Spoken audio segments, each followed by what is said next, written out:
Estamos gravando, então, primeira coisa, né, vamos aqui para nossa segunda aulinha de React Native. Na última aula vamos dar uma recapitulada aqui que a gente fez. A gente viu, né, como que inicia um projeto no React Native com o Expo. A gente viu a questão das rotas, viu como é fácil migrar um componente de React.js para React Native e fizemos essas duas telas, né, basicamente. Então eu vou entrar aqui no VS Code e rodar nosso aplicativo, lembrando que é Expo Start para rodar, só para a gente ver onde a gente parou. Apertar um A para ele rodar no Android, né? Como eu estou com o emulador, ele já reconhece, mas você também pode fazer via USB, né? Ou via o QR Code aqui que ele fornece. Então beleza, a gente fez aqui a página de login, a página de cadastro, as duas já estão integradas com a nossa API, né? Porém, o que a gente está fazendo com esse usuário? Nada, né? E ele também, a gente caiu no mesmo problema do nosso site, né? Que mesmo a gente tendo, se eu botar aqui bobo@gmail.com, e daí para entrar a gente recebeu aqui, né, a nossa resposta da API com o usuário e as informações dele. Porém, esse usuário só está disponível aqui na página de login e não está sendo salvo em lugar algum. Então agora é a hora que chega o tão amado context, né, das últimas aulas de React, que serve o quê? Só relembrando o que é o context, ele é basicamente um lugar que vai englobar toda a sua aplicação, e dentro dela você pode colocar, vamos dizer, variáveis globais, variáveis que serão de contexto, estarão compartilhadas entre todos os elementos do contexto. Então aqui, se a gente abrir aqui o VS Code do site, a gente vê que criamos aqui uma pastinha para context, né, e criamos o user context. Nesse user context tinha o que? Primeiro a gente cria o context, depois a gente cria um elemento provider, e aí nesse provider a gente criou várias funções, né? O load favorites, a gente criou um estado de usuário, um estado de favoritos para salvar, né? A gente criou um esquema de salvar no cookies e carregar no useEffect. Criamos função de login, função de signup não está aqui, e aqui, né, o nosso HTML, né, o nosso elemento, e também criamos um hook para poder usar o contexto, né? Esse use user context. Então foi exatamente isso que a gente fez no nosso site. E como eu falei para vocês, quem sabe React sabe React Native. Então esse context aqui, em sua quase integridade, eu só vou pegar e copiar lá para o nosso React Native. Então, alguém tem alguma dúvida, alguma coisa de context que ficou pendente das últimas aulas? Porque agora eu não vou construir o context com vocês do zero, eu vou só copiar e adaptar para nossas necessidades. Então, se alguém tiver alguma dúvida, é bom já falar agora. Da última aula tá tranquilo. Da última não, né? Da de use context. Beleza. Então, vamos criar aqui a nossa pastinha no nosso aplicativo. A pastinha vai chamar context. E aí dentro dela eu chamei de user context, né? .js. Então o que a gente vai fazer? Vamos pegar lá, deixa eu abrir aqui o nosso site, tá aqui. Vou simplesmente copiar e colar aqui dentro o context, lembrando que falta importar o React aqui, né? Todos os elementos do React Native tem que estar importado automaticamente o React. Ele deu um autocomplete aqui que eu não queria. Beleza, temos o create context, temos o use context, useEffect, useState. Essa biblioteca de cookie a gente não vai usar, né, porque é de web. Isso aqui permanece o mesmo. Por enquanto a gente não vai usar o favoritos, então só vou comentar. Mesma coisa para o carregamento de favoritos. Esse useEffect usa a questão do cookie, né? Então eu simplesmente vou apagar ele. A nossa função de adicionar um favorito também não vai ser usada nessa aula, então eu vou comentar. A função de login é interessante, vamos deixar ela aqui. E as coisas que a gente vai querer expor para nossa API, para nossa aplicação hoje vai ser o usuário, né? Que eu quero que ele seja disponível em outros lugares da aplicação.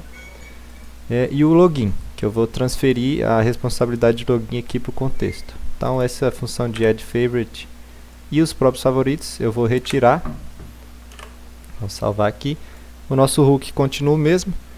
Então, beleza, eu acho que basicamente o nosso context está pronto assim, né? Já daria pra gente pegar daqui e começar a usar. Só que tem um peguinha, né? Se eu chegar numa função aqui e tentar reconhecer no componente e tentar recuperar o contexto, vai dar um erro. Alguém sabe me dizer por que que dá esse erro?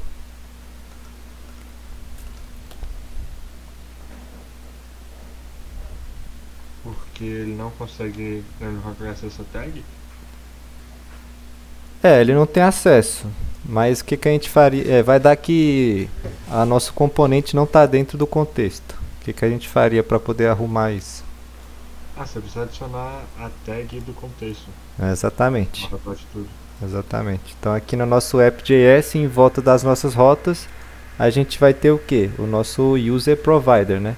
Que é o elemento que a gente está exportando aqui, né? O user provider. Então vamos lá no nosso app.js. Vamos pegar o user provider. Vamos ver se ele dá um import aqui para mim. Deu. Agora aqui o routes. Então beleza. Então aqui eu já tenho o contexto. Deixa eu voltar o aplicativo para cá. O contexto já está em volta de todas as rotas. Então agora eu já posso começar a extrair elas nas nossas páginas. Primeira coisa que eu quero é transferir a responsabilidade de login lá para o meu contexto. Então eu posso vir aqui na minha página de login. E aí, em vez de ter esse try catch aqui com um monte de coisa, eu simplesmente vou pegar a função de login lá do nosso contexto. Para quem não lembra, a forma é assim, ó. A gente vai usar o nosso hook, né? Use user context. E lá de dentro a gente vai extrair a função login, né? Que está descrita bem aqui. Login. Aqui nesse login a gente vai ter que tirar essa parada de cookies, né? Porque a gente não está usando cookies. O resto está tranquilo. Então, em vez desse try catch, a gente simplesmente vai dar um await login.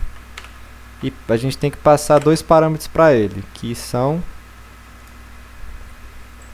e-mail e senha. Um objeto com e-mail e senha. Então, beleza. Aqui temos o e-mail e a senha. Agora vamos ver se isso já funciona. gmail.com. Ele tem alguma navegação aqui no login também? Não tem nenhuma. Ok. 1, 2, 3, 4, 5, 6, 7, 8. Entrar, deu login efetuado e o console log já passou para cá. Isso aqui não foi nada demais, né? Eu simplesmente só passei a responsabilidade de um lado para o outro. Só que agora o nosso user já está salvo no estado, né? Ele já está salvo nesse estado aqui. Então, se a gente tivesse outras páginas da nossa API aqui, do nosso app, eu poderia simplesmente chegar nelas e recuperar esse usuário. Mas, por enquanto, a gente só tem duas páginas. E na página de cadastro não faz muito sentido eu ter um usuário aqui, já que, né, o usuário novo que vai estar acessando essa página. Então, o que eu vou propor para a gente fazer nessa aula de hoje? Vamos fazer a página de produtos, que a gente vai ver como montar esse componente aqui de produto. A gente vai ver como usar o useEffect, né, para poder buscar os produtos da API.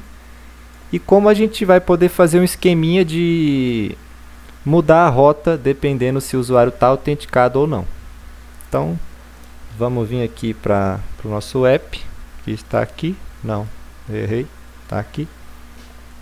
Então, para criar uma página nova, como todo mundo sabe, eu vou criar aqui uma pastinha na nossa pasta Pages. Ela vai chamar Products Page. E dentro dela vai ter o de sempre, o index.js e o styles.js.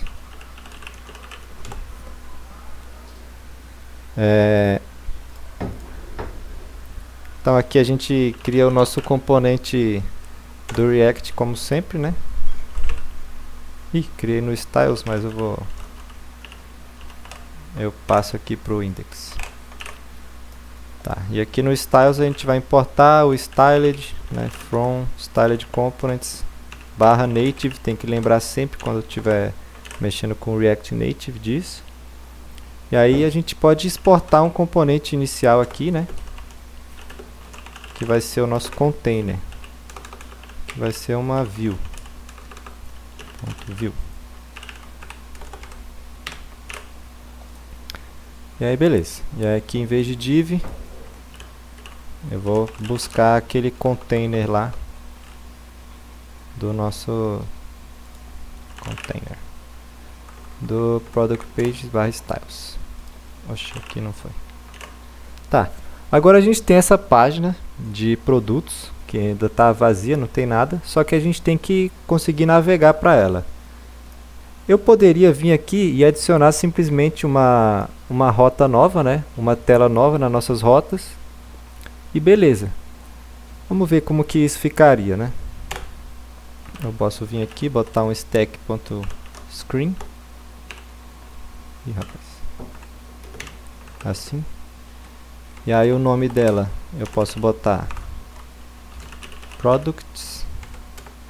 E o componente que ela vai renderizar vai ser a product page, né? Então a gente já tem uma rota nova. Eu não vou me preocupar ainda muito com essa estilização aqui do header, mas a gente tem uma página nova. Então se eu quiser vir aqui depois do login, vamos lá na nossa página de login. Eu quero falar, depois que você fizer o login, eu quero que você navigate para products. Deixa eu ver se eu estou recebendo o navigation. Estou sim. Então beleza, eu quero falar, depois que eu fizer aqui o meu login, eu quero que você navegue para a página de produtos. Então beleza, estou aqui na página de produtos. Só que vê se vocês concordam comigo. Um usuário entrou na página de produtos, beleza, ele é um pouco leigo assim, né? E ele, tem uma setinha aqui, vou clicar nela. Aí voltou pro login. Aí ele ficou, pô, eu acabei de logar, então vou logar de novo. Logou de novo, pô, ficou com essa setinha aqui. Fica voltando. Ou se ele entrar e clicar na setinha do próprio celular, mesmo que a gente escondesse essa setinha aqui, voltaria de rota. Então fica uma coisa que a usabilidade fica comprometida. Se você colocar as rotas de login, né, login e cadastro, junto com as rotas que seriam para um usuário cadastrado, né? Então como que a gente pode arrumar esse tipo de restrição? A gente pode simplesmente criar um navegador para quem vai fazer login ou para quem vai se cadastrar e um navegador para quem já está logado na plataforma. E a partir do nosso usuário, a gente pode ir no nosso contexto e falar, se existe um usuário logado, eu quero que você mostre só as rotas que estão ali do usuário logado. Se não tem nenhum usuário, se o usuário é nulo, né, que é o padrão dele aqui, eu quero que você mostre só as rotas de login e cadastro. Deu para sacar essa lógica que eu estou querendo fazer aqui? Ou ficou um pouco confuso? Deu pra sacar. Beleza, beleza. Então como que a gente vai fazer essa divisão? Aqui a gente tem o index, né? Para quem não sabe, aqui no JavaScript, toda pasta que tem o index é basicamente a pasta padrão, né? É o arquivo padrão daquela pasta. Então aqui que a gente vai escolher entre um navegador e outro. E aí a gente pode criar um outro arquivo aqui chamado auth, que vai representar nossas rotas de autenticação. Então como que a gente vai fazer essa autenticação, essas rotas de autenticação? Vai ser bem parecido com essas nossas rotas comuns aqui, né? A gente vai criar um stack navigator e vai recuperar essas duas screens aqui. Então eu posso até vir para cá e copiar essas linhas de código. Vou importar o React, né, antes de tudo. Eu vou importar o Stack Navigator. Depois eu vou criar o nosso stack, né? E aí eu vou criar um componente que vai chamar o quê? Vai chamar auth routes, que significa o quê? São as rotas para você se autenticar, né? Cadastrar ou logar. E aqui a gente vai retornar um elemento. E vamos dar um export default auth routes. Eu estou acostumado a usar o comando que já faz tudo para mim, mas a gente fez aqui do zero. Então beleza, o que tinha no nosso return de rota? Tinha um navigation container, que por aqui ele vai ser padrão dos dois, porque os dois são rotas, mas o que vai mudar são isso aqui dentro. Então a gente tem o stack navigator e tem o nosso stack.screens, né?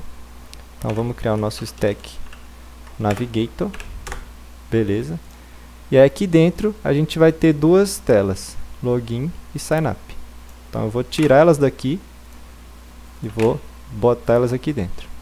Você vê que ficou meio feio aqui. Eu acho que se eu der um botão direito e format document ou shift alt F, aí ele já deu uma formatada melhor, em vez de eu ficar tentando dar o tab aqui em todas as linhas.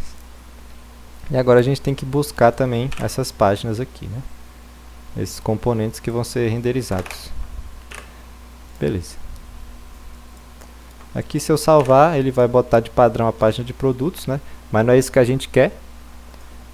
A gente quer... Eu posso vir aqui agora, em vez de ter todas aquelas rotas, eu posso simplesmente botar um auth routes. E aí, em vez dele renderizar as rotas, ele só vai entrar aqui no auth routes e substituir por isso. Sacou? Aí, agora, a gente tem que criar as nossas rotas do usuário logado, que seria nossas logged routes. Então, vou tirar esse products page, vou tirar esse stack navigator, beleza. Agora a gente precisa das rotas logado. Então, vamos criar outro arquivinho aqui, eu vou chamar de logged.js. E ela é bem parecida com o nosso auth, então eu vou até copiar aqui muita coisa. E aí a gente vai tirando o que não precisa. Primeiro, esse tanto de tela aqui não precisa, né? A gente não precisa da login page nem a sign up page. Então beleza. E aí a gente precisa mudar o nome também, né? Em vez de auth routes vai ser logged routes. Ok. Agora qual é a tela que a gente vai ter aqui dentro? A gente vai ter o stack.screen. E aí, daquele mesmo jeitão. Products. E o componente vai ser a products page. Tenho que importar ela aqui. Page from. Vamos voltar lá. Pages barra products page. Então beleza, a gente tem aqui o nosso logged routes. Eu botei com letra minúscula aqui. Depois ia ser chatinho de achar esse bug. Então beleza, o que a gente pode usar aqui para poder controlar essas rotas a partir do nosso usuário? Vamos dar uma pensada. A gente pode, primeiro de tudo, buscar lá o nosso usuário do nosso contexto. Então beleza, a gente está buscando aqui o nosso usuário. E agora se eu substituir aqui, por exemplo, o auth routes pelo logged routes, ele já mudou para produtos, né? Então a coisa que eu quero fazer é isso aqui. Só que eu quero que faça automaticamente a depender do usuário. Então como que a gente pode fazer isso? A gente pode usar o que chama de operador ternário, né? Aposto que lá em APC todo mundo viu o operador ternário. Para quem não lembra, é tipo assim. Aqui a gente vai ter uma expressão lógica. Aí aqui vai ter uma interrogação. Aí aqui vai ser se verdadeiro, faça isso. E depois 2 pontos, se falso, faça isso. Isso aqui é um operador ternário. E também acontece isso no JavaScript da mesma forma. Então a gente pode falar, se existe um usuário, eu quero que você me apresente as nossas rotas logadas. Se não, eu quero que você me apresente as rotas de autenticação.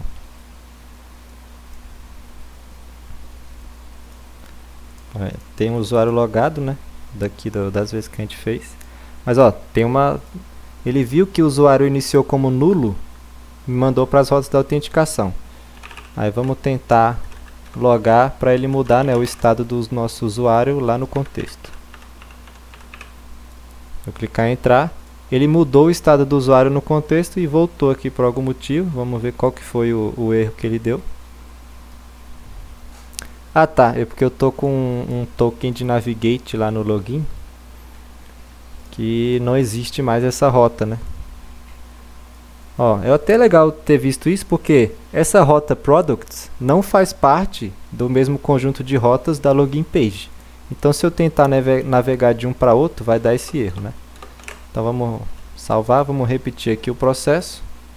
bobo@gmail.com 1, 2, 3, 4, 5, 6, 7, 8 e vou entrar. Aí você vê que assim que ele mudou, né, o estado do nosso user, que até eu pedi para printar aqui no console, lá nas nossas rotas ele já identificou, ó, tem usuário, então é para eu mostrar todas as rotas de logado, se não, né, de não logado. Deu para sacar? Alguém teve uma dúvida nessa parada de operador ternário do que eu fiz aqui? Opa, eu só queria Manda. perguntar, eu tenho certeza que você já falou isso na última aula, é desses exclamação antes do usuário. Ah, tá. Exclamação geralmente é para negar, né, quando ele é antes. Isso. Por que você acaba usando exclamação? É mais pra... Acho que não precisaria, né? Deixa eu botar aqui, ó, user, se ele... não precisaria dele, porque no JavaScript o nulo, né, ele é falso. Uhum. Mas exclamação, mas na verdade o nulo não é falso, ele é false. E também tem coisas que são truth, tipo uma string, né? É truth, não sei se é assim que escreve, né? Mas isso significa que o quê? Num if eles vão dar falso, né? Ou verdadeiro. Mas Sim. se você negar, por exemplo, um nulo, aí ele é falso, booleano, ele vira um booleano, né? Então se eu negar de novo, ele vira true. Então esse exclamação é simplesmente para ele virar um tipo booleano, né? Em vez de virar um truth ou false, ele é booleano. Nossa, Entendi. você confundiu. Quando você nega o null ele vira true. Quando você nega Isso, exatamente. o false, o true ele vira false. Exatamente. Basicamente a dupla negação ela mantém, né, o estado. Então se eu negar o false duas vezes ele continua false. Só que dessa forma ele vira um Entendi. tipo booleano. Só para evitar possíveis erros. Então. Exatamente. Que aí eu quero trabalhar sempre com booleano aqui. Não quero nenhuma surpresa. Massa, entendi. Massa, valeu. É nóis. Mas beleza, né? A gente tá conseguindo logar. Opa, manda. O que acontece se você tá logado e aperta na setinha de voltar lá embaixo? Tá, vamos ver. e-mail.com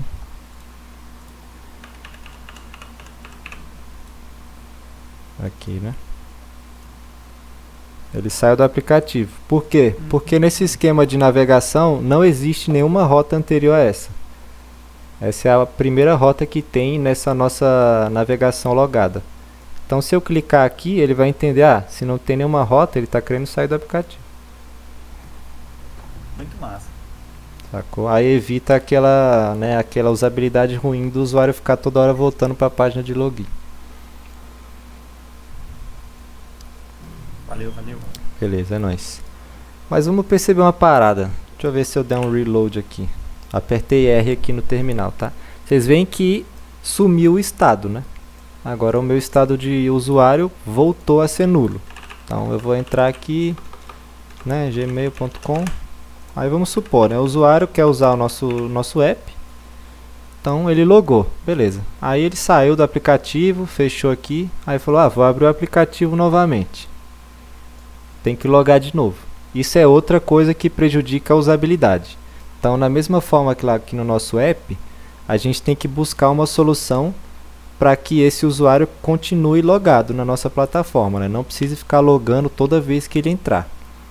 Lá na web, a gente tinha duas opções, né? A gente tinha a opção do local storage, né? Que salvava na memória do seu navegador. E tinha a opção dos cookies, né? Aqui vai vir biscoito, provavelmente. Mas a gente usou os cookies, que são dados que ficam salvos também aqui no navegador. Só que a gente não tem local storage, não tem cookies no nosso aplicativo, né?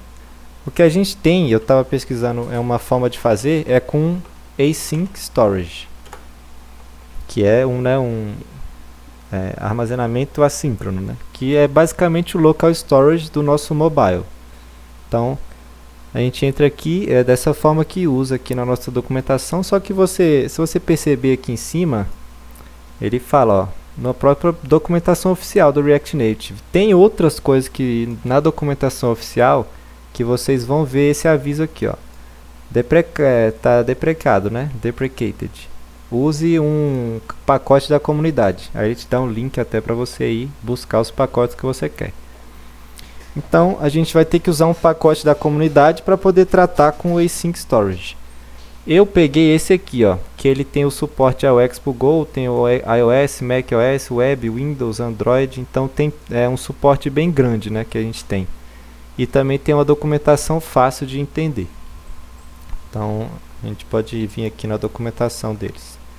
Então beleza, ó. A gente vai usar esse async storage para poder deixar o nosso usuário logado. Então o que ele fala? A gente tem que instalar, né? Como a gente está usando o Expo, eu vou usar essa CLI do Expo aqui. Deixa eu testar se não vai crashar, né? Da última vez até que o Arthur me mostrou que poderia, né? Vamos dar-lhe. Tá ótimo, beleza. Foi fácil de instalar, né? Tranquilamente. E aí vamos ver como que é a utilização dele, né? A utilização é bem parecida com o nosso cookie, né? A gente, quando quiser salvar alguma coisa, a gente vai dar um set item e vai dar um apelido para esse item, né? E depois o valor. E quando a gente quiser recuperar, a gente vai dar um get item. Então não tem muito segredo nisso. Então vamos simplesmente partir para codar mesmo, né? Que a gente aprende mais assim. Então beleza. Deixa eu abrir aqui a Lacolita. Aqui. Então beleza, vamos ver como que eu fiz aqui para utilizar. No nosso site, a gente fez tudo isso se envolvendo ao redor do UseEffect. Alguém também tem alguma dúvida sobre o que é o UseEffect das últimas aulas? Ou tá de boa? Tá de boa. Tá safe. Pimpas. Então beleza, a gente vai usar o UseEffect. No site a gente usou para falar o quê? Assim que carregar a nossa aplicação, eu quero que você procure se tem algum usuário salvo aí no nosso cookie.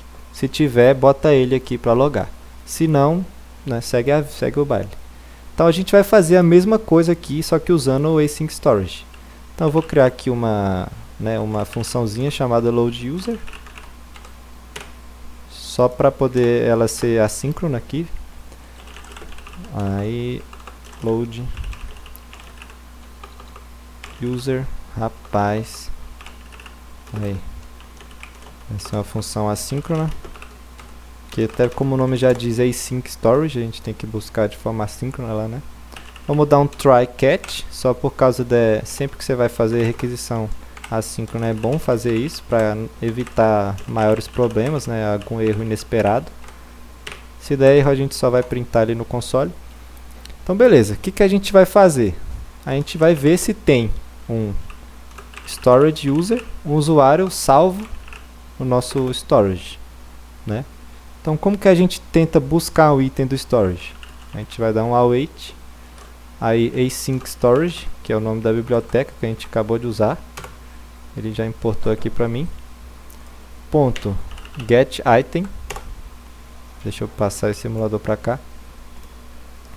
Qual vai ser o apelido para o usuário que a gente pode dar? É sempre bom dar um apelido semântico, né? Então vou botar cafeteria.user. Então beleza. Aí, se esse user existir, não for nulo, né? Rapaz, for diferente de nulo, Porque se não existir, ele retorna um valor nulo. Aí eu tenho que dar um parse nele, da mesma forma que a gente fez aqui, não lembro se vocês lembram. A gente dá um JSON parse, porque ele vem em formato de string, né? É uma string, né? Um JSON stringificado, né? Stringified. Então a gente tem que decodificar isso de volta para JSON. Então eu vou colocar uma variável chamada parseUser. E aí ele vai servir para quê? Vamos fazer um parse nesse storage user, né? User. E vamos dar um console log nesse parsed. Opa, manda. Uma outra coisa que também retorna como um JSON stringificado, se vocês perceberem, são as respostas que você recebe no respec. Então, se você quiser ver o body, ele é um JSON stringificado. Então, fica a dica. Ah, legal. Bem apontado aí. E aí, beleza. Se esse usuário existir, o que a gente vai fazer? Vamos setar a nossa variável global de usuário com ele, né? Se não, simplesmente vai continuar, o nosso programa não vai fazer nada, né? E aí, beleza. A gente está buscando, mas a gente não está setando, né? Então, esse usuário nunca vai existir de fato. Então, a gente precisa fazer isso no nosso login. Então, aqui no nosso login, além de eu receber o user lá da nossa API e dar um console log e setar a variável, eu quero também que você sete esse usuário lá no na nossa memória, né? Então, async user vai ser set item, e aí o apelido, né, que a gente deu, cafeteria.user, e aqui vai ser os dados. Então, em vez de eu passar o usuário, né, o user.data, eu preciso fazer o inverso do parse, né, que no caso é o stringify. É a função, né, nativa aqui do JavaScript, que é o JSON stringify e JSON parse. Então, user data. Então, dessa forma, toda vez que eu der login, eu vou estar salvando lá no nosso async storage o nosso usuário. E aí, quando eu abrir a aplicação pela primeira vez, ele vai buscar se existe um usuário lá na nossa storage e vai setar ele como usuário padrão.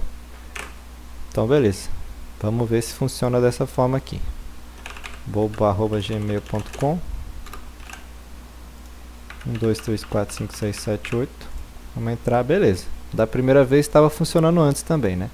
Agora vamos sair da nossa aplicação e entrar novamente. Você vê que ele pulou direto para a página de produtos. E, né, se eu fizer aquele testezinho, você vê que ele já está direto na rota logado. Vocês podem perceber que ele dá uma flicadinha na tela de login e depois vai para produtos. Por que que acontece isso, né? Porque essa verificação aqui, por ser assíncrona, ela não é automática, não é instantânea, né? Ela precisa fazer uma requisição e esperar voltar. Eu não vou combater isso aqui nessa aula, mas eu vou dar uma ideia de como vocês podem fazer. Vocês poderiam fazer uma variável global aqui, um estado global de loading, né? E set loading, algo do tipo. E aí você poderia, antes de tudo, né, setar esse loading para true. Né? Então, o loading já é padrão true. E aí você fica mostrando a tela de carregamento até terminar essa verificação aqui de usuário. Quando verificar, você manda ou para a página de login ou para a página de cadastro. Eu não vou fazer isso aqui porque é mais coisa de front, né? Então eu não vou fazer uma página de load aqui com vocês. Mas se for o caso, é legal para ele não dar essa piscadinha inicial, né? Para até buscar o usuário. Então, beleza. Chegamos na página de produtos. Alguém teve alguma dúvida de como que eu usei esse async storage aqui? Como que eu setei? Como que eu recuperei? Cara, eu não entendi. Eu entendi, tipo, você foi lá e transformou ele num JSON de novo e tal, mas eu não entendi por que você pegou ele e deixou num string. Aqui? Tá. Essa linha 63. Eu não entendi pra que você fez isso. Tá. O que você fez? pra quê? Eu segui mais aqui na documentação deles, eles falam, ó. Para você der um store no objeto, no valor que é um objeto, você tem que fazer stringify. Por quê? A tela do nosso cookies, o tipo de dado que ele armazena é sempre string. Então, se eu colocar um JSON diretamente lá, ele vai ficar todo bagunçado ou vai dar um erro, né? Eu não cheguei a testar. Então, antes disso, eu quero que o meu JSON se adeque, né? Ele vire uma string para se adequar ao funcionamento legal aqui da biblioteca. Então, dessa forma, eu sempre estou salvando o string, então eu garanto que eu sempre estou recuperando o string também, para dar esse parse, né? Saquei. Sacou? Valeu, Beleza, é nóis. Alguém tem mais alguma dúvida aí do Async Storage? Eu tenho mais uma curiosidade, tipo, aquela funcionalidade de, tipo, salvar e-mail, salvar senha, também usaria isso? Tipo de lembrar meu e-mail? Isso, Parado. Eu não tenho certeza para a página aqui do login, né? Mas para que, tipo, né, nesse caso a gente está salvando todas as informações dele, né? Inclusive o e-mail, o ID, o nome e o token. Mas eu acho que para salvar a senha, tipo, para aquele autocomplete, eu não tenho certeza se faria dessa forma. Teria que dar uma pesquisada. Foi um bom ponto aí que você levantou. O autocomplete é do Google, então provavelmente é uma meta tag, algo do tipo. Pode crer. Então tá aí. Entendi, valeu. Nice. Então, beleza. Mais alguém aí tem alguma coisa?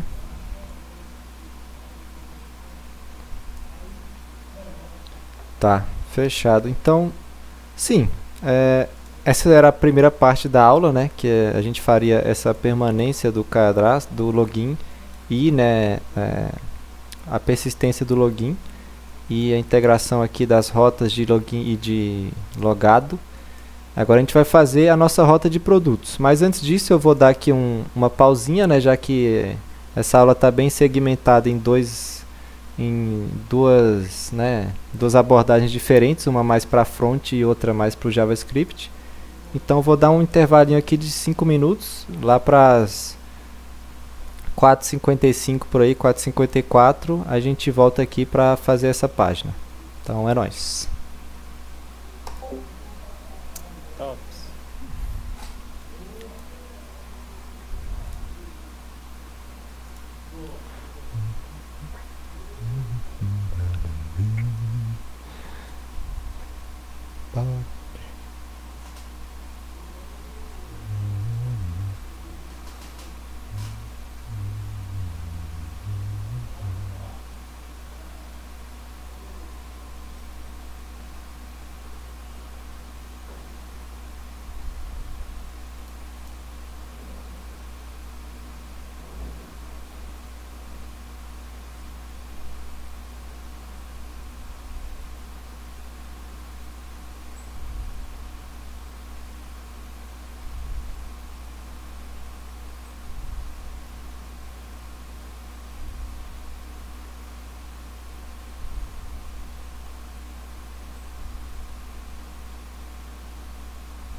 bloco de notas marcando o exemplo.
Por que você tem essa obsessão tão grande com arrastar pra cima, Guilherme?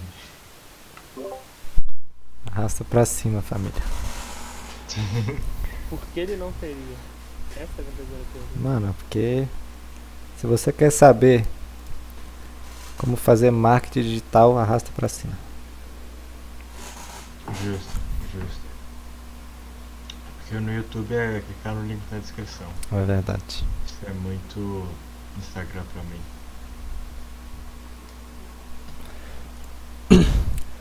Então beleza, deu aqui nossos 5 minutinhos. Tá todo mundo aí? Ou estamos no EAD básico? Opa! Agora sim. Então beleza. Então agora que a gente já está conseguindo ir para a página de produtos assim que a gente loga, vamos criar, né, de fato a nossa página. E antes, assim que a gente criar a nossa página, a primeira coisa que a gente tem que fazer é recriar esse nosso componente aqui, né? Mas primeiro vamos fazer... A gente já tem nossa página, no caso, né? Então vamos criar o nosso componente de... né, o nosso card de produto, basicamente. Na última aula, para poder replicar os componentes, eu fiz comparando com a parte do React.js, né? Vocês preferem aqui que eu faça comparando, tipo copiar e colar o código do React e ir adaptando para o Native? Vocês querem que eu faça do zero aqui e vá explicando os componentes um a um?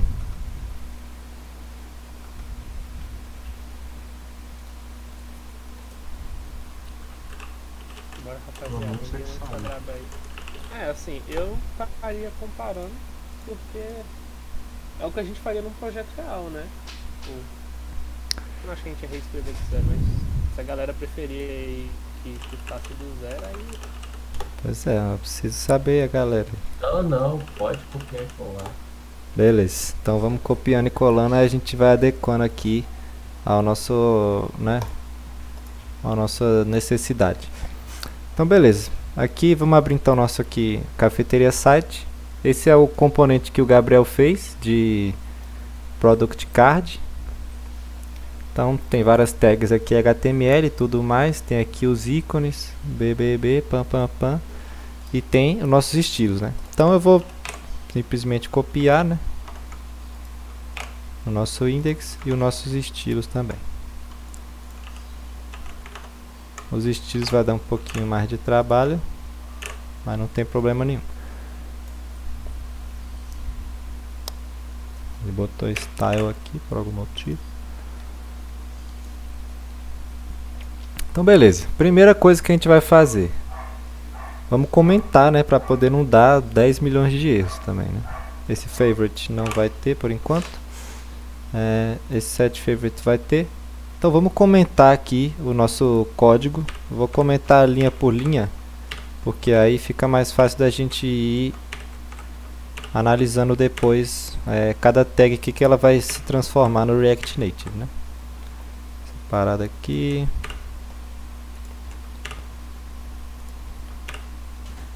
Alô, alô. Beleza, o container a gente pode manter, né?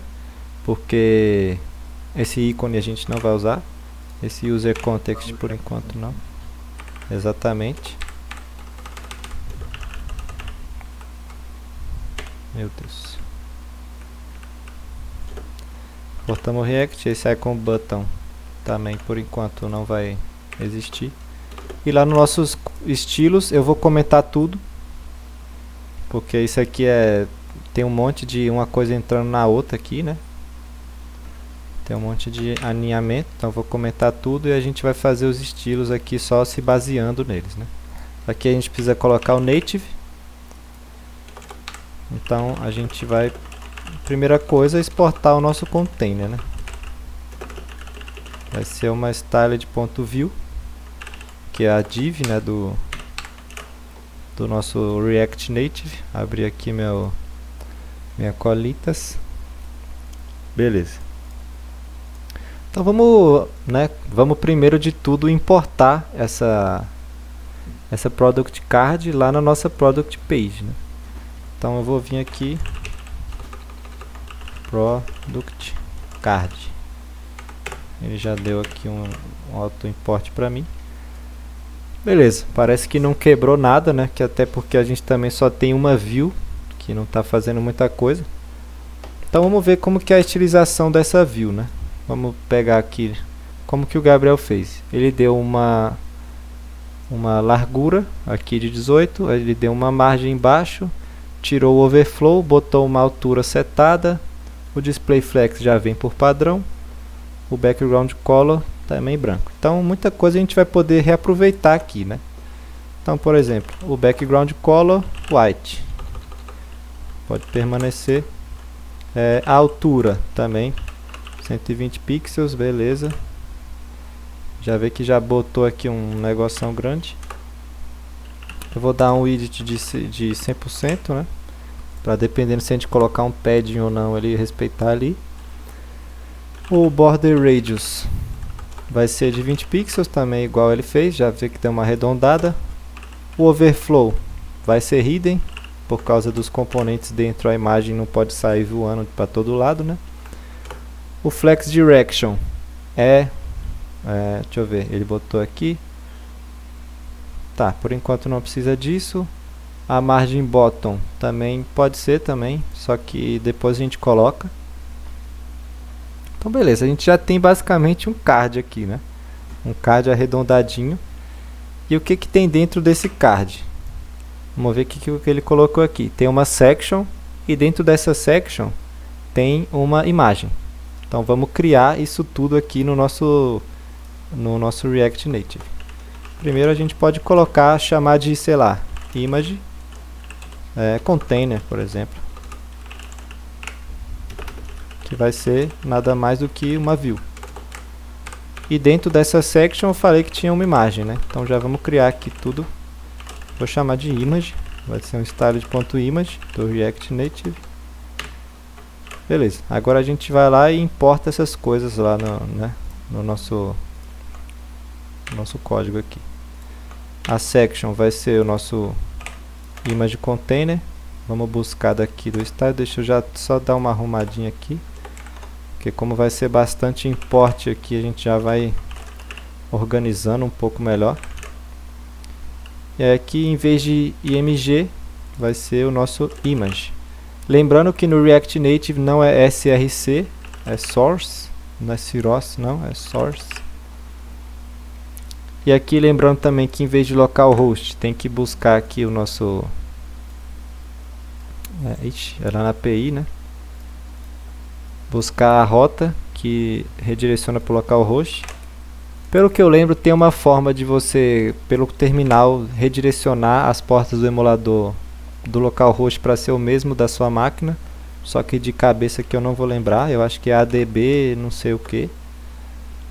Mas dessa forma aqui está funcionando para mim, então tá ótimo. Vou pegar uma imagem padrão aqui da nossa API só para efeito de teste, né? Em vez de colocar o name aqui, eu vou colocar uma imagem qualquer. Ele deu uma explosão aqui. Ah, tá.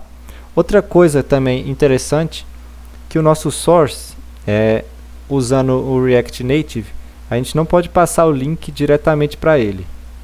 A gente tem que passar um objeto, se a gente quiser usar link, né? E o link é chamado de URI, né? URI. Deixa eu tirar isso aqui da frente. Esse emulador fica... Às vezes é chatinho de usar emulador porque ele fica entrando no meio do lugar. Então, em vez de... a gente coloca aqui. Então, beleza. Agora a gente falta, né, a gente estilizar esses nossos... essa é a nossa container de imagem, né? O background color dela é como, deixa eu ver aqui, é esse 45 não sei o que. Vou copiar aqui. Ainda não tem nenhuma modificação. A gente pode colocar que a altura dela sempre vai ser, né, o tamanho todo aqui da nossa view. Então já vê que ele preencheu todo, só que eu não quero que ele preencha todo. Se a gente perceber aqui, né, ele só preenche uns 40% por aí do nosso card, né? Então a gente pode botar exatamente isso que eu falei, botar o widget dele de 40%. Você vê que já ficou bem mais, né, bem mais harmonioso aqui. Depois a gente vai dar uma mudada nesse widget aqui para ficar um pouco mais responsivo, mas 40% para mim tá ótimo. Como a imagem, vamos estilizar ela aqui, né?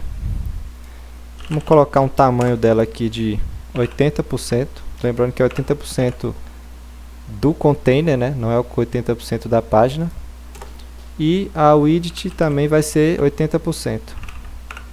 Para ele ficar uma imagem quadradinha, né? Só você vê que ela está um pouco deslocada para o lado. Então como que a gente ajusta isso, né? Fazendo aquela nossa magia do flex, né? Justify Content Center, Align Item Center. Então agora ela centralizou. Então beleza, a gente já fez o nosso container lateral aqui, né? O nosso image container. Agora vamos para a parte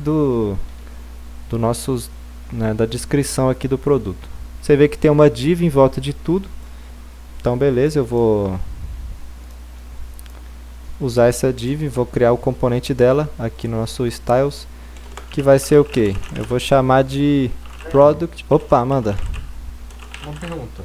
No React Native tem Global Styles? Pelo que eu lembro, eu acho que dá pra fazer sim. Tipo, pra toda view ter um negócio, uma coisa assim. Ah, Eu acho que dá, com certeza deve ter como fazer, mas de cabeça eu não sei não. justo. Vamos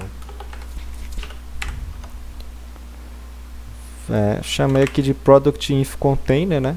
Vai ser um container com a informação do produto, né? Não tem como ser mais claro. Então, em vez de div, a gente já vai poder importar ele aqui. A gente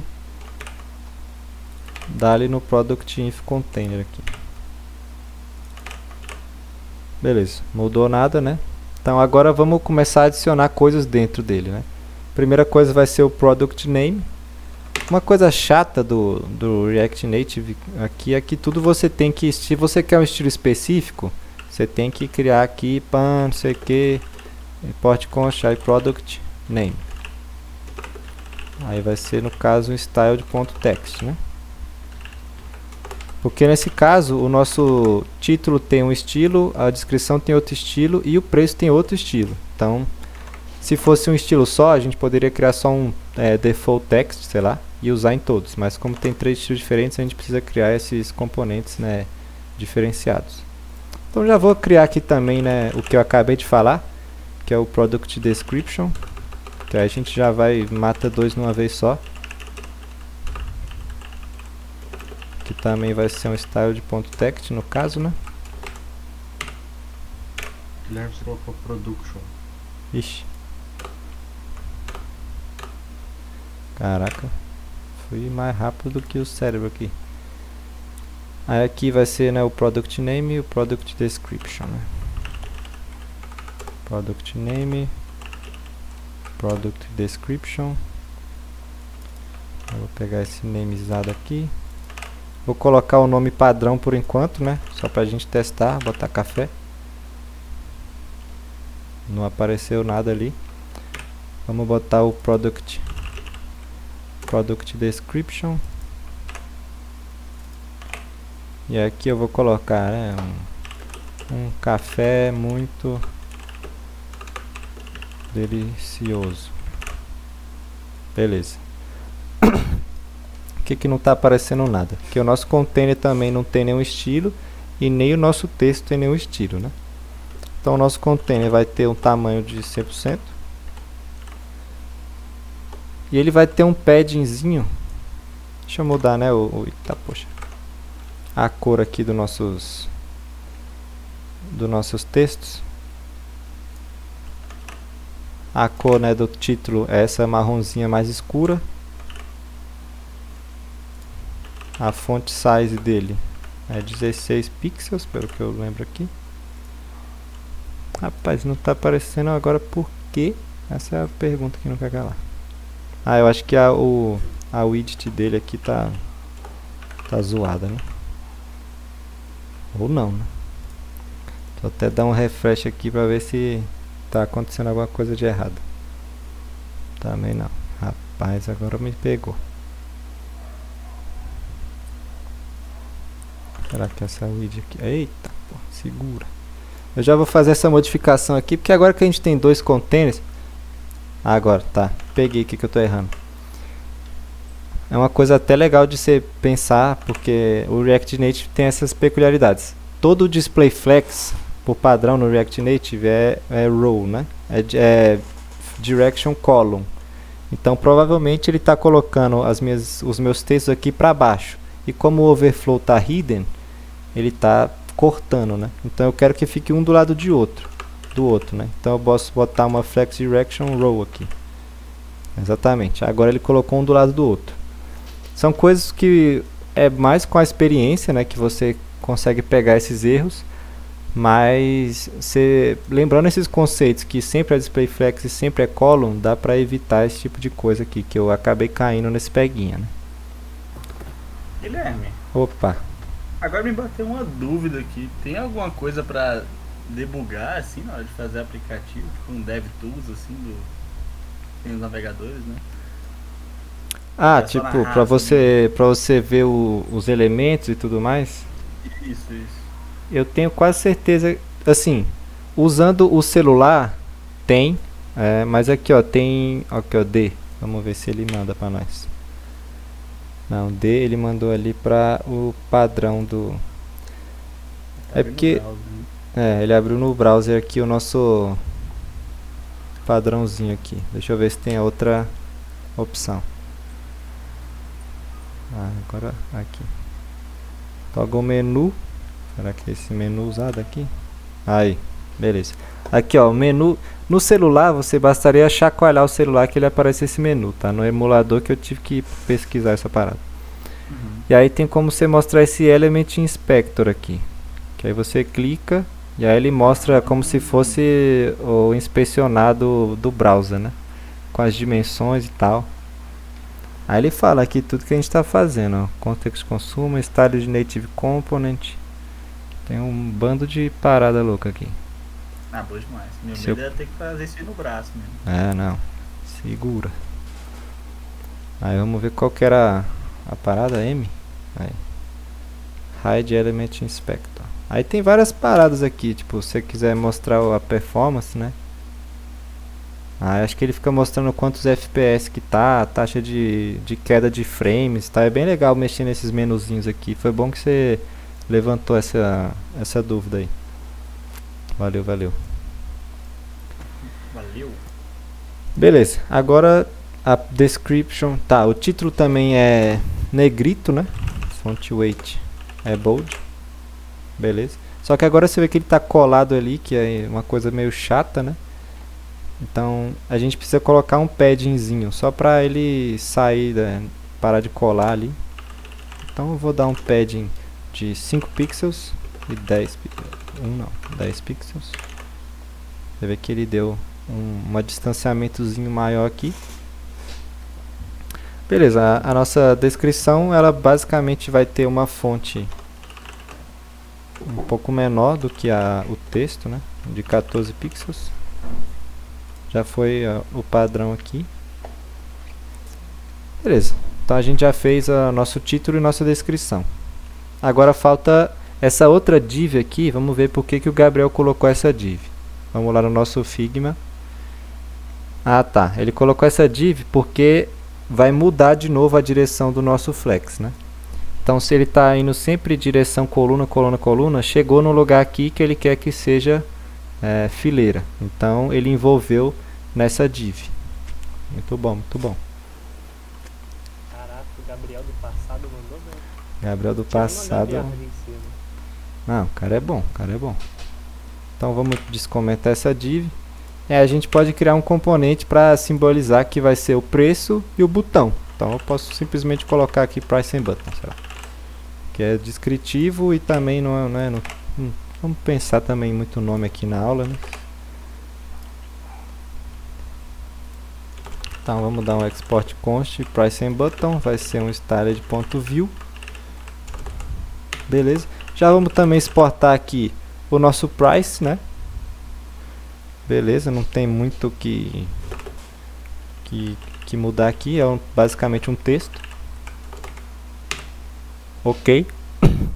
E o nosso botão, ele já até colocou aqui icon button, né? Então beleza, vamos seguir aqui a nomenclatura dele. Const icon button, que vai ser um touchable opacity. Não sei se vocês lembram da última aula, o que isso significa? É um componente que vai ser clicável e quando você clicar ele diminui a opacidade. Então ele fica meio transparentezinho, né? Então temos Price and Button, Price e Icon Button. Agora temos que buscar isso aqui. O Price and Button já tem. Agora buscar o Price e o Icon Button. Agora é só descomentar esses negócios aqui e estilizar, né? Isso aqui é o nosso Price. Ixi, botei no Caps Lock sem querer. Isso aqui é o nosso Price. O Icon Button continua no mesmo. E aqui o Favorite vai controlar o ícone. Só que vocês lembrarem, esse ícone não é a mesma utilização do ícone do React, né, daquela biblioteca React Icons. A gente está usando a biblioteca que vem no Expo, né, que é a Expo Vector Icons. Então a forma de usar esses mesmos ícones aqui, você iria lá no site, buscaria o ícone que você quer e clicaria para ver quais são as funções que você tem que importar. Nesse caso eu já fiz isso, né? Eu fiz isso na última aula. Então eu vou dar uma pulada aqui nessa parte.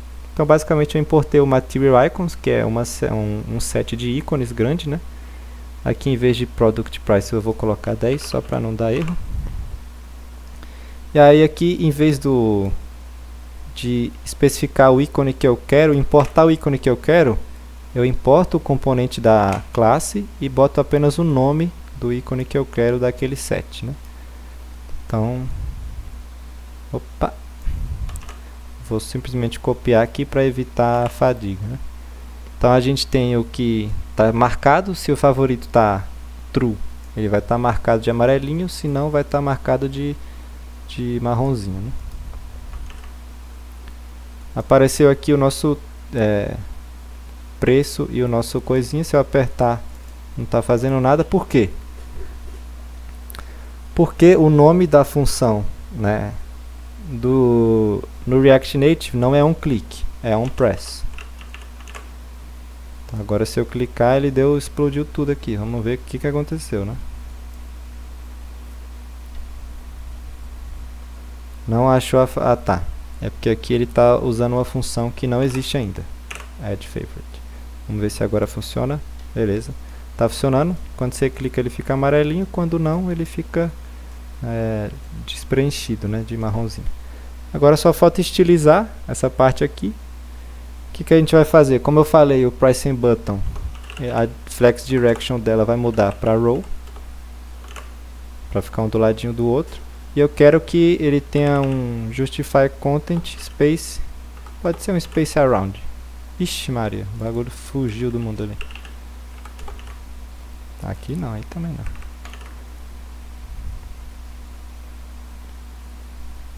Por que ele não está reclamando comigo aqui? Ah, bom. Ele sumiu por algum motivo aqui o nosso botãozinho. Vamos ver por quê. Se eu voltar ele está aqui. Senão ele desapareceu. Então provavelmente é porque está dando algum overflow aqui, né, no nosso componente. Você colocou o width do container 100%. Isso não faz ele ser 100% do container maior? Faz bastante sentido isso. É uma coisa que eu falei que ia mudar no início da aula e não mudei, né? Esse é o if aqui. Então, como é bem lembrado do Arthur, se eu botar, sei lá, 30%, agora ele está bem pequenininho, está quebrando aqui, né, mais ou menos. Então resolveria o nosso problema. Só que a gente não quer um valor mágico aqui, né, 30%. Então a gente pode fazer no Flex uma questão de proporcionalidade. Então eu quero que a proporção de tamanho entre a imagem e os coisas seja de 3:2, por exemplo. Aqui a nossa imagem ocupe 2. E aqui o nosso info, o flex dele vai ser 3. Então você vê que a proporção manteve próxima. E aí agora ele está usando automaticamente o poder do flex aqui, né, para poder ocupar o espaço todo, respeitando essa proporção que eu inseri aqui para ele. Então beleza. Isso aí é tipo as colunas do display grid, Guilherme? Ah, não Quando sei. Você coloca tipo um RF, 2 RF. Meu amigo, isso aí, se for coisa do Bootstrap, pode sair da aula. Não é do Bootstrap não. Pô, que isso? Ah, do Por que display passou grid. display grid? Ah, tá, um FR no caso, né? É, como se você tivesse feito sei Sim, lá, exatamente. dois Exatamente. ok, o cara tava me xingando aqui. Não, beleza. Foi bem. Se salvou ali no último segundo. Agora o price, vamos só mudar a corzinha dele e o tamanho da fonte para ficar o preço mais destacado, né? Vamos botar 18 pixels. Opa. Rapaz, segura. E também vai ser em negrito, né? Então beleza, temos aqui uma fonte em negrito, certinho. Esse icon button a gente nem precisou estilizar muito, porque ele já veio bem do jeito que a gente queria. Mas é bom sempre deixar aqui, porque se algum dia eu quiser estilizar, colocar alguma margem nele, ou precisar adicionar outra coisa dentro do Touchable Opacity e tal, eu posso atacar diretamente aqui esse componente, né? Então beleza, a gente fez o nosso componente de produto. Então lá na nossa Product Page eu posso repetir ele 1 milhão de vezes. Ok, né? Sem muito problema. Agora vamos fazer o resto da nossa página de produtos e conectar ela com a nossa API, né? Primeira coisa, vocês veem que tem esse headerzinho, né, maior com um título aqui. Então vamos fazer essa parada aqui agora. Então vocês veem que dá para separar essa página em duas partes, né? No header e na seção de produtos. Acabou que eu nem implementei essa adicional favoritos, mas é só colocar uma tag de texto ali, né? Não tem muito erro não. Então vamos fazer isso, né? Deixa eu só abrir aqui a minha página de produtos. Aqui na nossa... Beleza. Então, como eu falei, vão ter duas seções, né? Vai ter a seção do header, que eu vou chamar ela de header. E aí dentro dela tem aquele texto lá, né? Header text. E aí o texto era nossos produtos, né? Deixa eu tirar esse... Opa! Tem como você fazer isso com o header do React Navigation? Tem como fazer, só que eu achei, tipo, como eu fiz um pouco apressado essa aula, eu fiz direto no, né, eu retirei o header dele aqui, a nossa screen de logged, e botei direto com uma view, né, que foi mais rápido de fazer, mas teria como você botar aqui, né, o options e estilizando o header style e botar do jeito que eu queria lá, né. Até talvez em termos de performático seria melhor. Mas dá pra fazer sim. Então, agora que tu me lembrou, eu vou, né, tirar aqui, né, o nosso header. E aí vai ser header shown. Segura. False. Então tirou aqui o nosso header. Então beleza. O que a gente vai ter que fazer aqui no nosso product card, no product page, né? Precisa de um header e um header text, que eu tenho que criar lá nos meus styles.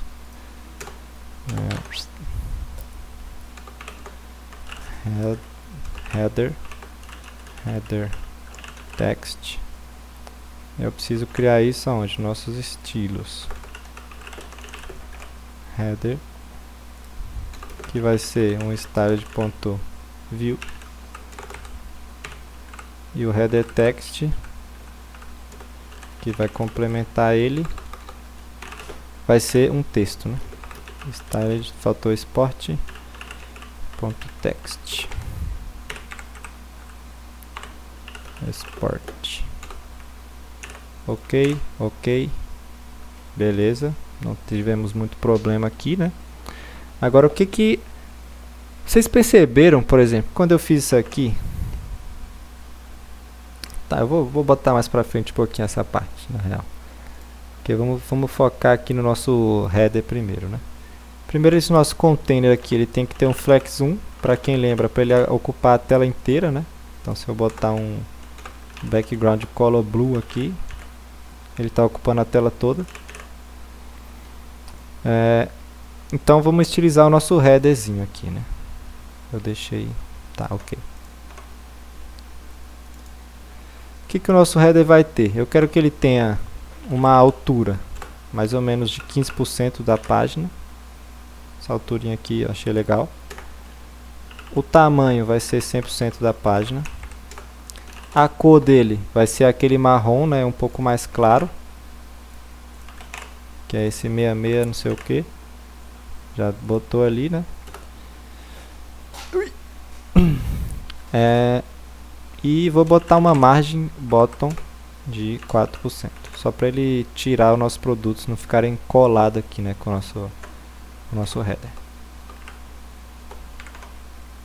Aí beleza, faltou justificar o conteúdo dele no final, porque eu quero que colhe aqui, né, o nosso produto, quero que fique mais para baixo. Agora vamos estilizar o texto. Ele tem uma fonte bem maior, né, 24 pixels. No caso ela também é em negrito. E a cor dela é branca, né? Então tá aqui nossos produtos. Só que eu tenho que quebrar uma linha aqui, né? Pelo que eu tinha visto, dava para fazer dessa forma aqui. Eu não testei. Aparentemente dá. Basicamente eu coloquei aqui um /n, né? Não sei se eu colocasse fora do JavaScript aqui funcionaria. Não. Então eu inseri uma string de quebra de linha aqui. Então só foi isso que eu fiz. É similar a usar uma tag break, né, no nosso HTML. Agora eu preciso colocar uns paddings para ele não ficar tão bizarro assim, né, colado dos lados. Então vou botar um padding de 2% e 5%. 2% em cima e embaixo, não, 2% em cima, 2% em cima e embaixo, 5% dos lados, né? Então temos aqui nossos produtos. Agora só falta botar todos os produtos aqui, né? Até se eu der um refresh aqui. Tá, porque antes, como eu tirei o header shown e não recarreguei, ele estava ainda pintado de branco aqui, né? Mas agora já está mais bonitinho, mais harmonizado com o sistema, né? Beleza, agora a gente precisa fazer a nossa view aqui, a nossa área, o container de produtos. Então eu vou chamar ele de exatamente products container, né? Export const products container. Vai ter uma style de .view. E aí ele vai ter um flex 1 para poder, né, ocupar toda ali a tela, o restante de tela, né? Então vamos colocar aqui o nosso product card dentro dessa products container. Ó, ele já importou ali para nós. Então vou botar esse product card aqui para cima. Beleza.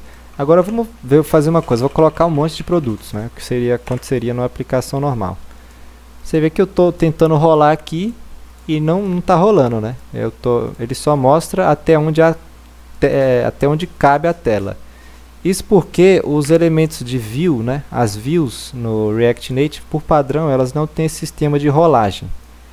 Então, se eu quiser que role, eu tenho que basicamente o que? O nome é bem sugestivo. Eu quero uma view que tem scroll. Então, o nome é scroll view. Não tem mistério, é bem fácil de lembrar.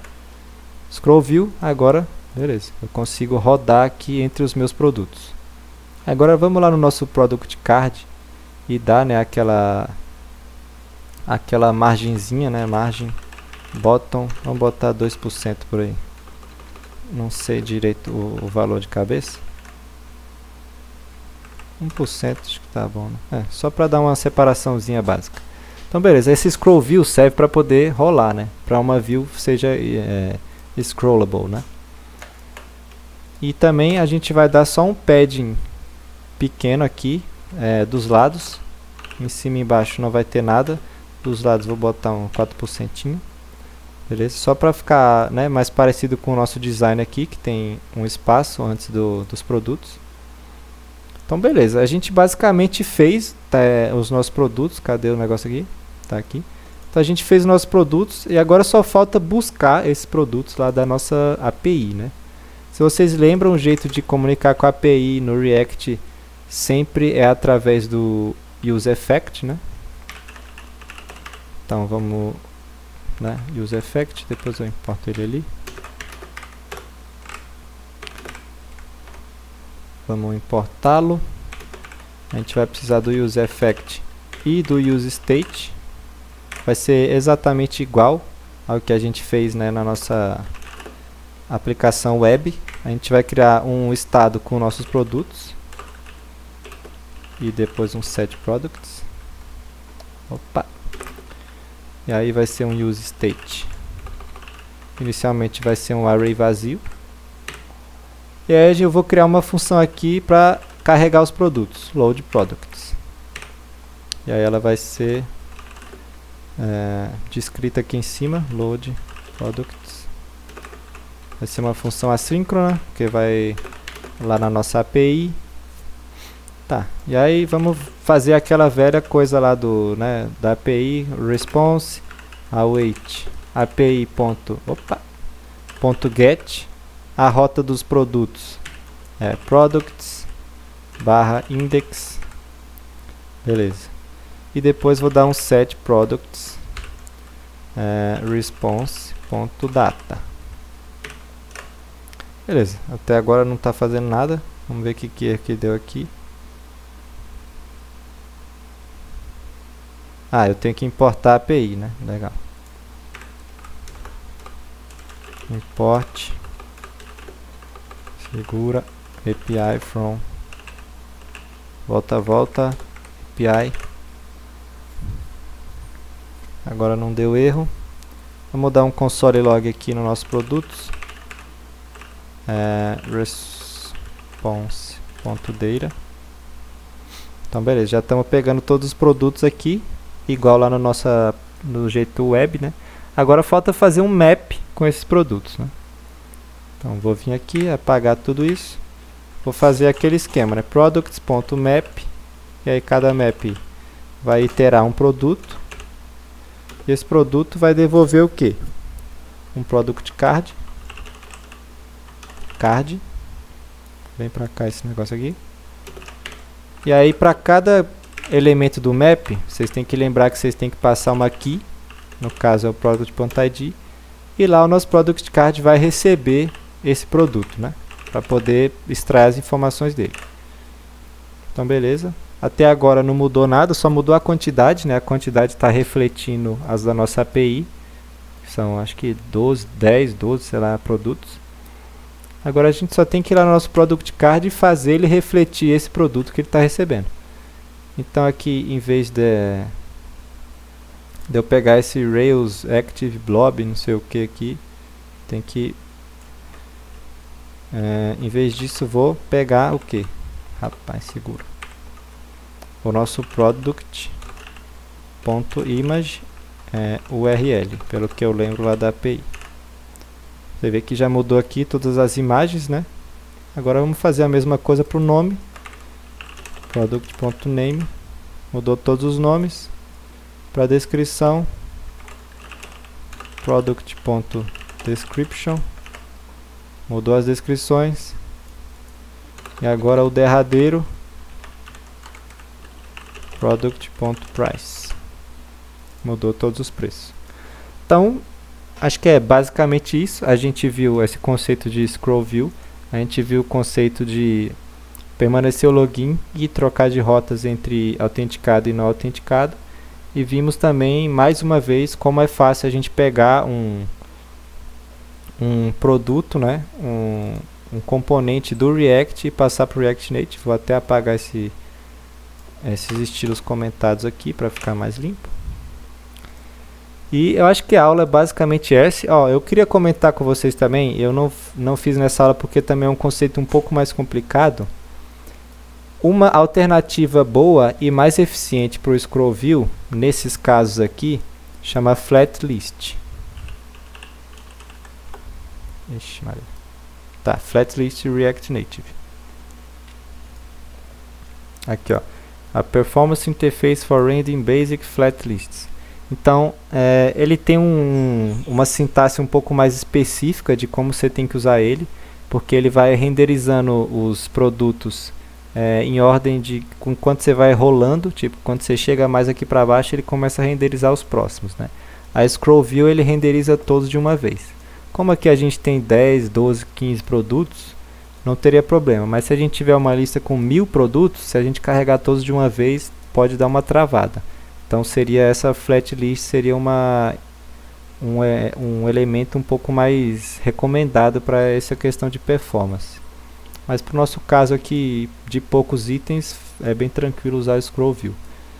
Aí só dá uma nota aí para vocês darem uma olhada nesses itens. Podem dar uma olhada aqui na documentação em geral, tem bastante coisa aqui.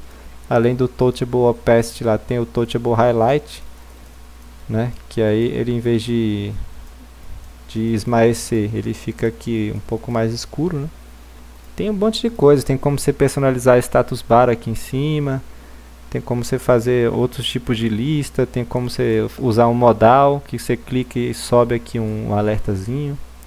Tem bastante coisa aí para falar a verdade, galera. Então, essas aulas eu estou buscando botar o núcleo do núcleo aí para vocês.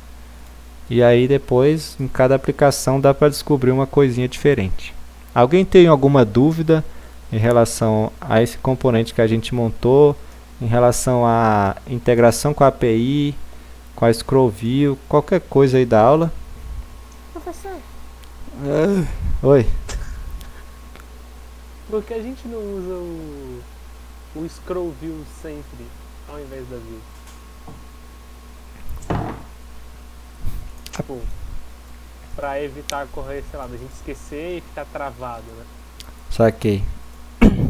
Porque geralmente você usa Scroll View também, tudo tem uma questão de semântica, né? Você não precisa usar Scroll View em lugares que não vão ser scrolláveis. Então você vê que se eu chegar aqui no lugar e puxar, ele abre essa bolinha aqui, né?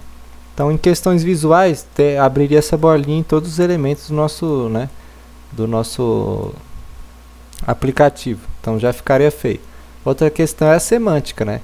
Então uma pessoa às vezes está usando um aparelho de acessibilidade, um deficiente visual, uma coisa assim, e aí acusa ela, não, você pode rolar aqui nessa imagem. E aí o cara vai rolar, é uma imagem que está um scroll view simplesmente porque sim, entendeu? Então coisas que vão ser roláveis tem que ser, você usa para coisas que são roláveis, né? Para coisas que são simplesmente um container, você usa a view. Saquei, não, beleza. Top. É nóis. Mas alguém tem alguma dúvida?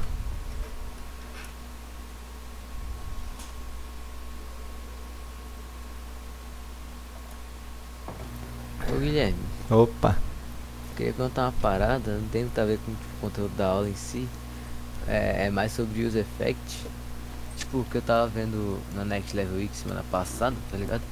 Aí o maluco lá falou que, tipo assim, no User Effect, algumas coisas específicas, você tem que sempre chamar alguma função pra retornar, tipo, remover os eventos dela, Um tá ligado? cleanup aqui, né? Isso. Saquei. Poderia falar um pouco sobre isso? Poderia, claro. Por exemplo, É uma coisa até legal você comentar, que é uma funcionalidade do UseEffect, que, por exemplo, essa função loadProducts, ela é executada toda vez que o componente carrega. Então, toda vez que ele carrega, eu quero ir na API e buscar os nossos produtos. Mas e se eu quiser fazer alguma coisa quando esse componente é destruído, ou seja, quando ele para de ser renderizado na tela? Isso que eles chamam de cleanup, né? Você chama uma função para limpar tudo que você fez no seu componente. Então ela funciona desse jeito. O UseEffect pode retornar uma função callback aqui, né, de limpeza. Isso é usado muito no web quando você adiciona event listeners. Não sei se vocês manjam muito de trabalhar com addon, mas você pode dar um add event listener, por exemplo, no mouse move. E aí você chama aqui uma função qualquer que você quer que toda vez que o seu mouse mexa, você vai chamar essa função. Mas, por exemplo, eu quero que esse evento seja escutado pelo meu navegador somente enquanto eu estiver aqui na página de produtos, por exemplo. E aí, quando eu navegar para outra página, eu não quero que a memória do meu navegador continue se importando com esse evento de mouse move, porque por exemplo, você vê que é um evento que demanda bastante, por exemplo. Toda vez que você mexe o mouse no site inteiro, ele vai estar escutando. Então, eu poderia dar aqui um window.remove event listener mouse move, né? Então, eu estou limpando tudo que eu fiz nessa minha página de produtos. Então, se eu adicionei para ele escutar esse evento, quando fechar, eu posso pedir, quando você sair da página de produtos, pare de escutar o evento de mover o mouse. Então, essas funções de cleanup, né, que eles chamam, serve bastante para você desligar, né, algum listener ou desligar o seu contato com alguma API de chat, alguma coisa assim que está constantemente ocupando memória ali no sistema. Respondeu mais ou menos aí, mano? Respondeu, mano. Valeu demais. Beleza, é nóis. Alguém tem mais alguma dúvida?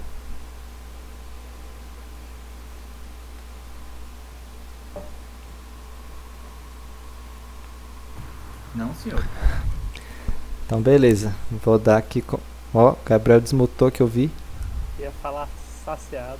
Meu Deus. Pode ficar mutado. Mas foi top. Então é isso, galera. Foi isso aí pela aula de hoje. A gente viu uns conceitos bem interessantes aqui de rotas e de como também usar o use context, né? Sedimentou um pouco mais o nosso conhecimento de use context, que é uma coisa um pouco confusa de imaginar, né? E agradeço todo mundo aí que veio na aula. Quem estiver assistindo no YouTube, deixa aquele like, se inscreve aí no canal, arrasta pra cima. O link do meu Instagram vai estar aí na descrição. Pode me seguir. E é isso aí, gente. Um beijo.